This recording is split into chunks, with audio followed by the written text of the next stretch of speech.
Good Monday evening, I'm Dave Morris. Welcome to The Play. A lot of big news to tell you about today, including an update on First National Center. First up, Powerball fever has hit Oklahoma with the next jackpot in the multi-state lottery topping $1 billion. People are lining up to buy what they hoped would be a ticket to financial freedom. Powerball ticket sales last week were 10 times higher than average, and that's before the $900 million Saturday jackpot went unclaimed. The OGE Energy Center is being put on hold as oil prices continue to drop. The Oklahoma Steve Blackmeyer reports. On Monday, the OGE CEO, Sean Trowski, announced the company is assuming ownership of the land and will maintain that property until an appropriate development can be secured. Trowski said after consulting with developers, it's very clear that there is a insufficient demand for additional downtown office space. And we bring in Steve Blackmeyer now. Steve, you've had a busy day. Not only did you have the breaking news, the scoop on OGE Energy Center, you also have new developments on First National Center. Yes, we have another big story. We know that over the last few months, a court-appointed receiver, Jim Perrick, has been soliciting bids to buy First National Center and find a real redevelopment prospect. You'll remember that we've had various deals and schemes announced over the years. Ultimately, we've had a series of buyers and owners who really did not make the cut, really didn't have the resource to pull it off, and they were all out of state, had a very poor understanding of the Oklahoma City market. That all ended when U.S. District Judge Stephen Friot ordered that this go into receivership after you had multiple parties battling over who even owned it, and the air conditioning got shut off. There was a roof leak. It was falling apart. Tenants started leaving. Yeah, it was just an emergency situation. The judge essentially divorced this matter where the receiver will determine who buys this property. The proceeds will then go into escrow, and all those different parties that were battling over control get to battle over those proceeds and not over who gets to buy this property. This is significant. This is a huge step forward. And now we know who's going to buy this property. All right, so what can you tell us today, Steve? For the first time in almost 20 years, we will have First National Center in local ownership.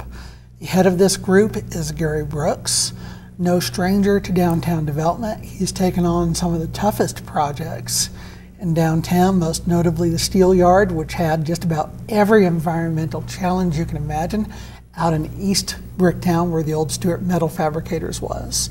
He also did the Edge on the old side of Mercy Hospital, Midtown. That's another site where you had one developer after another fail with their various visions to develop that site. Gary pulled it off.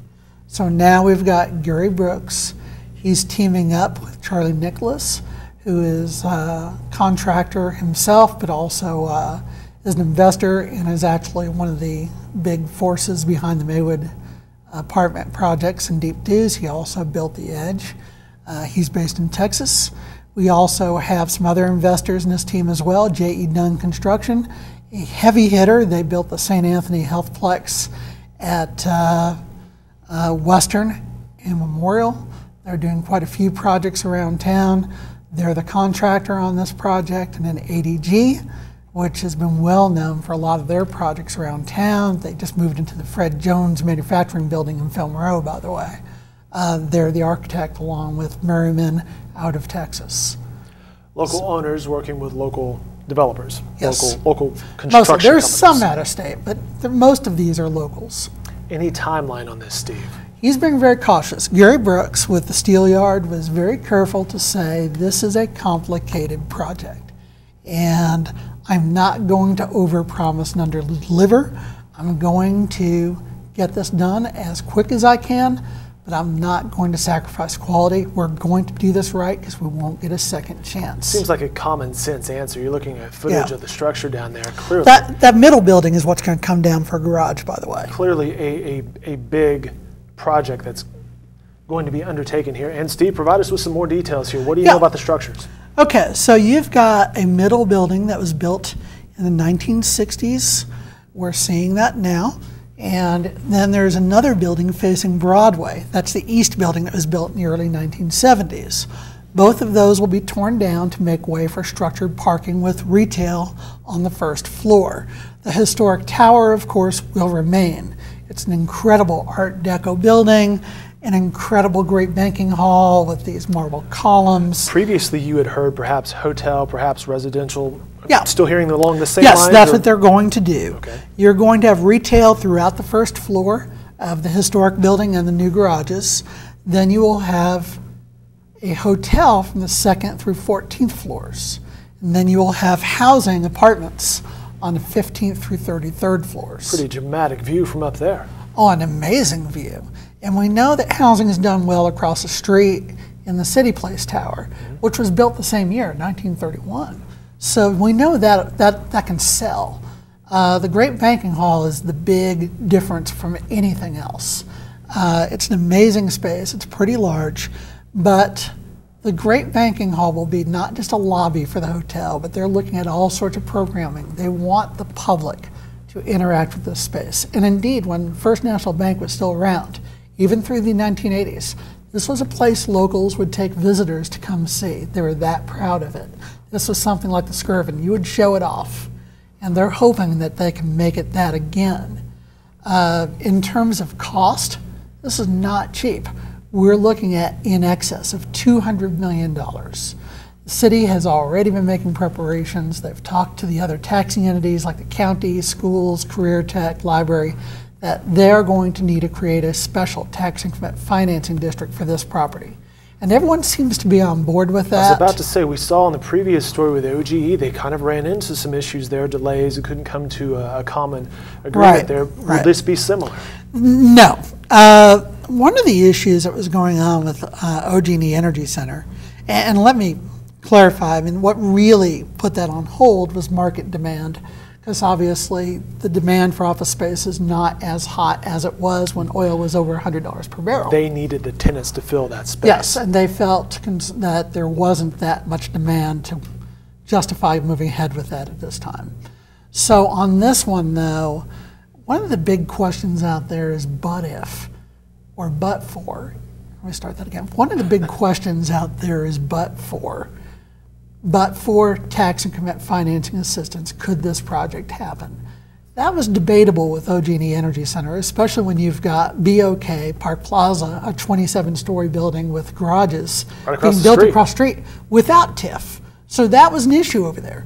With First National Center, I don't know a single soul that matters in this discussion who would argue that but for other forms of assistance, this project can happen. It is a building that needs a lot of work. You've got bathrooms between floors. The windows were never replaced. They're leaking like crazy. You're going to need a whole new electrical, plumbing, air conditioning, heating.